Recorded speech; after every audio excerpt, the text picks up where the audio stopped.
சில நடிகர்கள் வாழ்க்கையில் இது சகஜம்னு சொல்லலாம் நீங்க. ஆனா விஜய் தன்னை கிளைம் பண்ணிக்கிறது, நான் பார் தூய சக்தி, நான் ரொம்ப நேர்மையானவன், நான் தான் தமிழ்நாடு.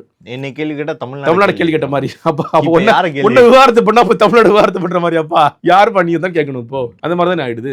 அப்படி ஒரு பிம்பத்தை கொடுக்குறாரு. நீங்க நல்லா யோசிச்சு பாருங்க. ஆனா அவங்க அப்பாவுக்கும் இவருக்கும் ரிலேஷன்ஷிப் எப்படி இருக்குன்னு நமக்கு தெரியும். நீங்க சொந்த அப்பா மேல வழக்கு போடுறாருங்க. ஏங்க அவர் ஒரு ஆர்வத்துல கூட ஒரு கட்சி ஆரம்பிக்கட்டும், உனக்கு அந்த ஆசையே இல்லாட்டி பரவாயில்ல, ஆசை இருந்திருக்குல்ல. ஏன்னா இவரே பேட்டியில ஜானே என்ன சொன்னாரு, 2021 ஆரம்பிக்க வேண்டியது பிரதர், ரஜினி சார் வரதா இருந்ததுனால ஆரம்பிக்கல. அப்ப 2021 உங்க ஆசையை நீங்க சொல்லி தான் அப்பா போய் கட்சி ஆரம்பிக்கிறாரு, ஃபியூச்சர்ல இதை பாத்துக்கலாம்னு சொல்லி பண்றாரு. அவர் மேல அவசர போய் வழக்கு போடுறாரு. அப்பா அம்மாவோட டேர்ம்ஸ் இல்ல. இப்ப என்ன பண்றாரு, கட்சி ஆரம்பிச்சிட்டீங்க சார், அப்பா அம்மாவாவது வேணும், ஏன்னா மனைவி இல்ல, குழந்தைகளை பார்க்க முடியல, அப்போ இவ என்னடா குடும்பம்னு கேள்வி கேட்டுருவாங்கிறதுக்காக செட் ப்ராப்பர்ட்டியா பயன்படுத்துங்க. கொடியேற்ற நிகழ்வுக்கு உட்கார சொல்லுங்க, விக்ரவாண்டி கீழே உட்கார சொல்லுங்க, மதுரை மாநாட்டுக்கு மேலே ஏத்தி தோள்பட்டை குலுக்குங்க. இது ஒரு ப்ராஜெக்ட், இது ஒரு செட்டிங். அப்பா அம்மாவோட ரிலேஷன்ஷிப் சரியா இல்ல, பையனோட இல்ல, பொண்ணு மேபி பொண்ணோட இருக்கலாம், ஏன்னா அவங்க படிச்சிட்டு இருக்காங்க, வந்து போறாங்கன்னு சொல்லி சொல்றாங்க, மனைவியோட இல்ல.